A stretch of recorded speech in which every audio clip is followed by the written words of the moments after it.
ご視聴ありがとうございます。今回は BIM ツールズの77ピースハーフカットビットセット紹介したいと思います。たくさんの種類が入った入り組みとハイトの低さからここって時に活躍する秘密兵器みたいな工具です。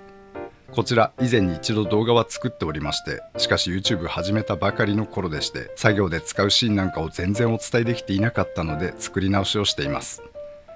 まずメーカーの BIM ツールズさんの紹介から。アメリカはカリフォルニアの企業です。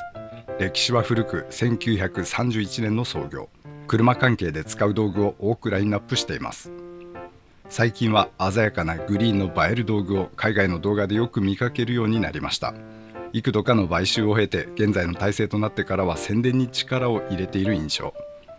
昔は特殊な道具が多く、実直というか言い方悪いんですけど少し地味なイメージを持ってましたが、最近はスタイリッシュなレンチ類も増えており、なんだか華やか、勢いを感じるブランドですね。さて BIM ツールズのビットセット、しっかりとしたケースを開けますとずらっと並んだビットがお目見えします。77ピース、さすがに壮観っすね。入り組みの説明は省かせていただきます。一番の特徴はこのハイト、16ミリとかなり短くなってます。これが狭い隙間にスッとフィット。ビットの差し込み角は一般的な支部位置と大きめサイズになりますとタイトルク性能を求めてか16分の5となります。ビットにはサイズと S2 の刻印。S2 はおそらく材質を表しています。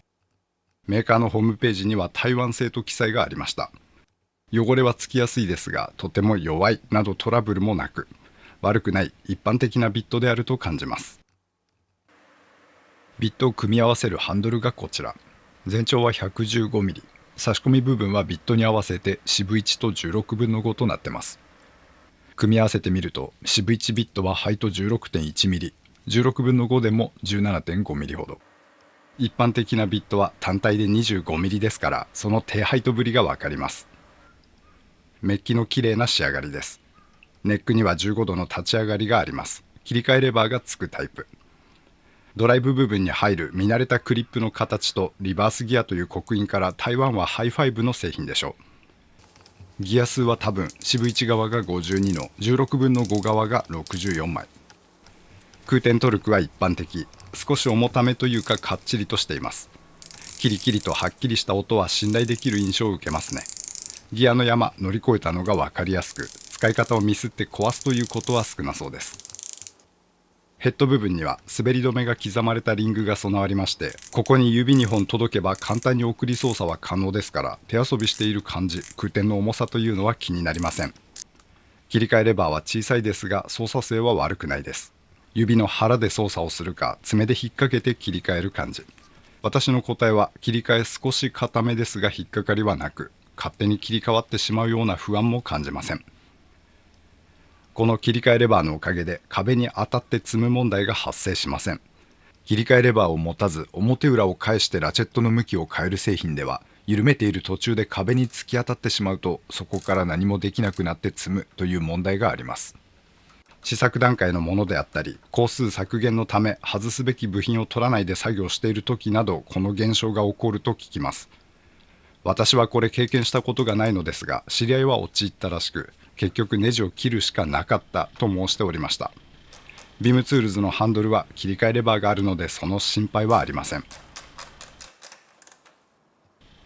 私はこの問題を防ぐ以外でもレバーついているものを好みます。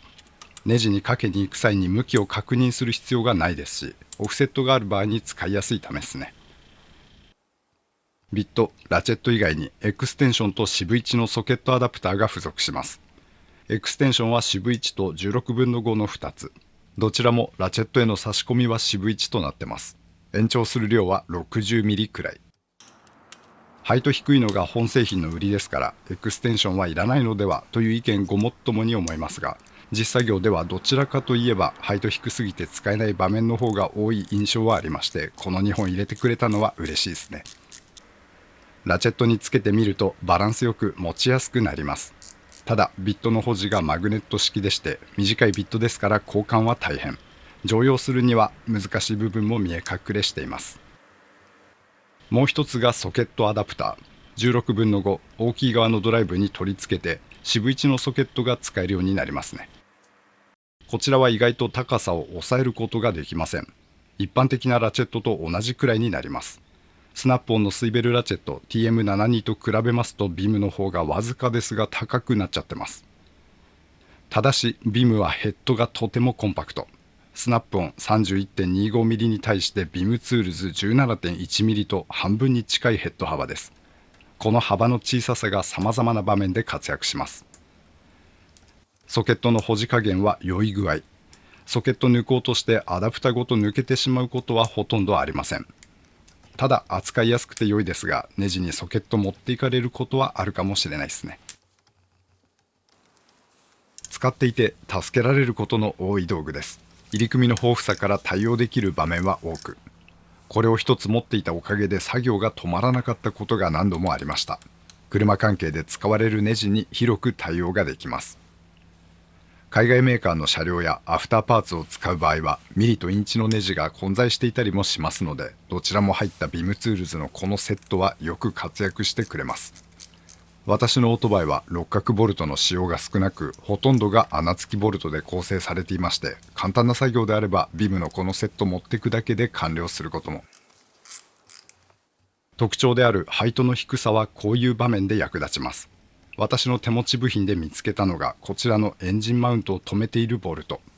マウントのゴムがネジ直上に張り出しており、一般的な 25mm ビットでは単体でも差し込むことすらできません。ビムツールズの低等ビットとコンパクトなヘッドの組み合わせはこの隙間にスッと入ります。先にお伝えした切り替えレバー搭載のおかげで突き当たって積む問題も解決。素晴らしい活躍ぶりですね。とりあえずこれ持っておけば回せるネジがとても増えるので、 DIY 始めたばかりの方には強い味方となってくれるでしょう。単純に入り組み種類の豊富さに加えて付属のラチェットのコンパクトさが本当に良くて、私も初めてインチネジ使うバイク触った時はこのビムのセットには本当にお世話になりました。ほとんどのネジをこのビット使って回してたっすね。3部のアダプターにビットアダプター取り付けて、ビムの低等ビットでパキンパキンと結構なトルクで回したりもしましたが、壊れたビットはなく、品質は悪くないセットに感じています。助けられたことが多いので思い入れのある道具ですね。ここからは感じたネガな部分をお伝えします。一つ目は低配とゆえのデメリット。扱いが少しだるいことがあるっすね。まずビットが外しにくいです。指でつかめる部分が少ないので、特に先細りな形状となるプラスやマイナスの小さなサイズは素手で外せないこと多く、ストレスがたまることも。対策として車のダッシュボードに敷くようなノンスリップマットを小さく切ったものを箱の中に入れてます。これでなんとかなってはいますが、面倒なのは事実。それからつかめる部分の少なさからビット装着時にニトリルグローブを噛み込んでしまったり、あとは単純に小さいので組み替え時に落としやすかったりと、普段使いには極端すぎてネガティブに感じることはございます。極端な低配当から他社のビットホルダーとの組み合わせ、特に非貫通タイプのホルダーと使うのは勧めません。裏から押せないと本当にビットが外しにくいですし、奥行きが深いホルダーの場合は最悪取り出せなくなってしまうこともございます。スライドロックタイプとも相性はいまいち、こちらも強烈に外しにくく、ビムツールズの低等ビットは組み合わせる相手との相性を求めることが多いです。こういった理由から私の場合ですが、よく使うビットは 25mm や 50mm ハイトも買っています。ビムの売りである極端 16mm ハイトでないとならない箇所というのもそう多くはなく、そういった場面でも使用感や汎用性を優先してボールポイントなど他の道具で解決できるならそっちに置き換えていってます。今はこのビムツールズ本当に最後の手段って感じ。またこれは環境にもよりますが、特殊な形状は本当に使えません。 IPR 互角というか星型は使ったことないですし、小さいトリプルスクエアもほとんど使ってないですね。持っているという安心感にはつながりますが、スペース取ってかさばりますので、ここって時には今も活躍をしてくれますが、より小さいもの、必要分だけ収まるものへ置き換えをしていきました。続いてはラチェットハンドルについて。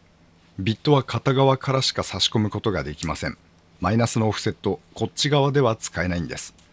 とても気に入っているビットラチェットではございますが、これ一本では作業できないところというのは後々出てくるでしょう。